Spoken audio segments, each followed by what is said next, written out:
Raptors forced a Game 7 in the Eastern Conference semifinals and gave us a double overtime thriller in the process. And in this video, I'm going to go over how it all went down. So let's get into it.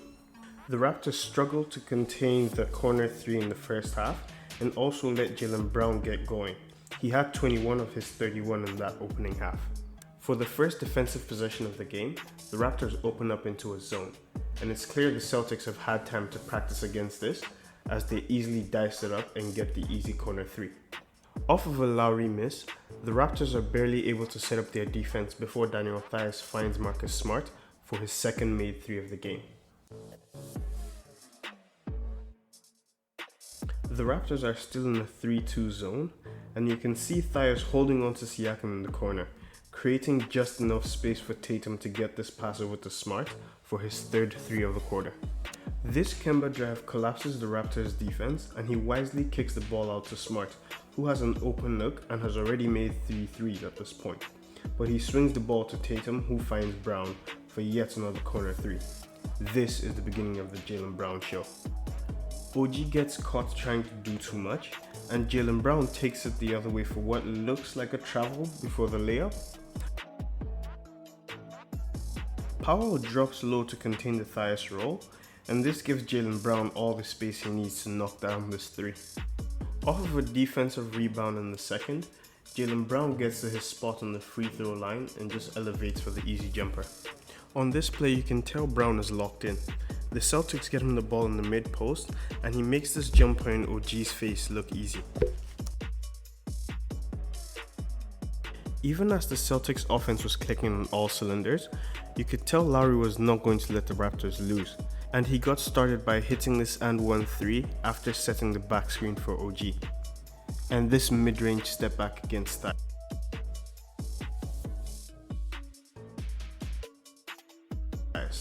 Lowry didn't come to this fight alone though.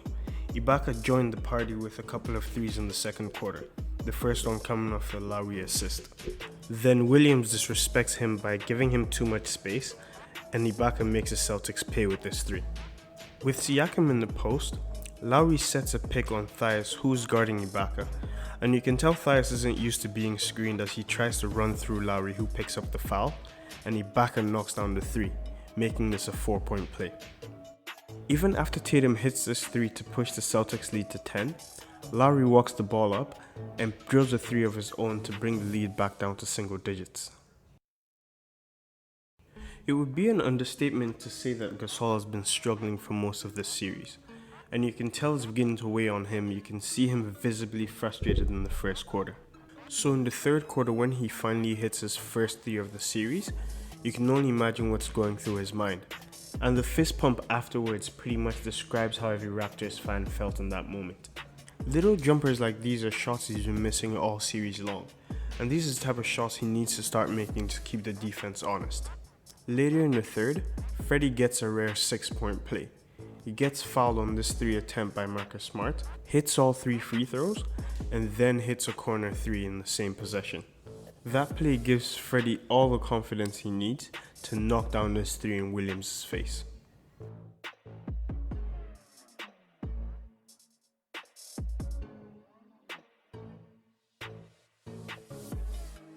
The Raptors continue to give away corner 3s as OG and Gasol fail to communicate on who is guarding Williams, who knocks down the easy 3. But once again, who is there to answer with a 3 of their own? You guessed it, Lowry. On this play here, Jaylen Brown drives on the slower Ibaka, and Siakam rotates over to help. OG helps the helper, and Siakam recovers to OG's man Tatum. Tatum then blows by Siakam, but with Norm and Ibaka there in the paint, OG should be guarding the 2 Celtics who are now on the 3-point line, but he leaves his position and gives up another corner 3. In the fourth quarter, Lowry continues his great shooting, and the Raptors continue to give away more corner 3s to the Celtics, who are now shooting a really good percentage. This forces Nick Nurse to make an adjustment, so he does his best Mike D'Antoni impression and puts 5 guards on the floor. Having pretty much all 5 guards out there means the Raptors are able to switch almost every pick and roll, as well as close out a little harder on those corner 3s. At this point, I don't even know what else to say about Lowry, except he really wants a Game 7.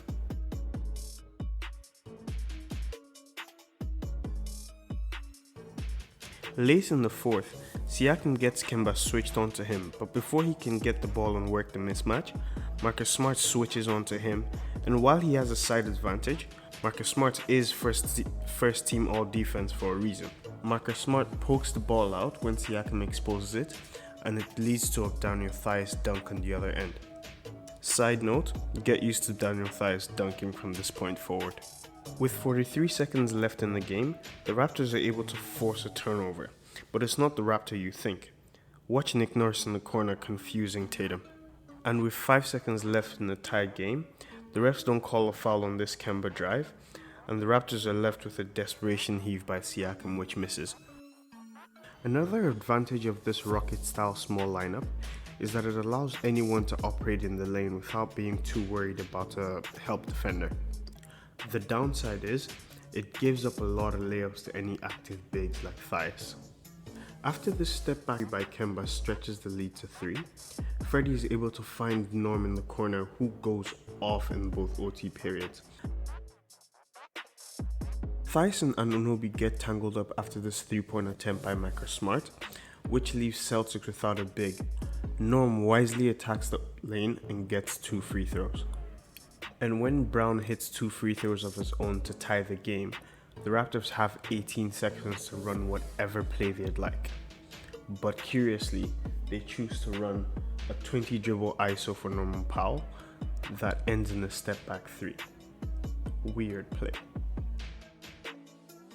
To start the second overtime, Siakam gets stripped again, and this time it leads to a Tatum dunk.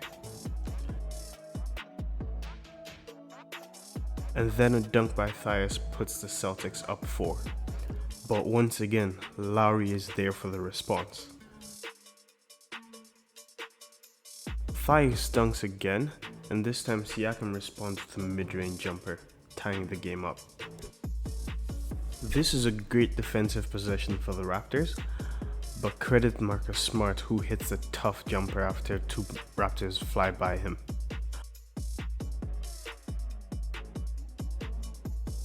On the other end, the Celtics double team OG on the drive, leaving Norm open for the 3. And another Daniel Theis dunk. But OG gives the Raptors the 1-point lead with this 3. Another great defensive possession for the Raptors, with great closeouts, and it culminates in a steal for Norman Powell, and he takes it to the other end for the tough finish and 1.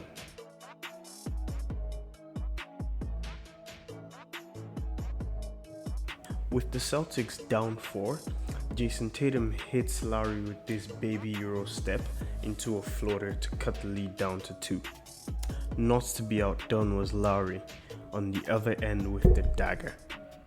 The Celtics refused to go away easily, with Tatum hitting this 3-point shot to cut the lead back down to 1.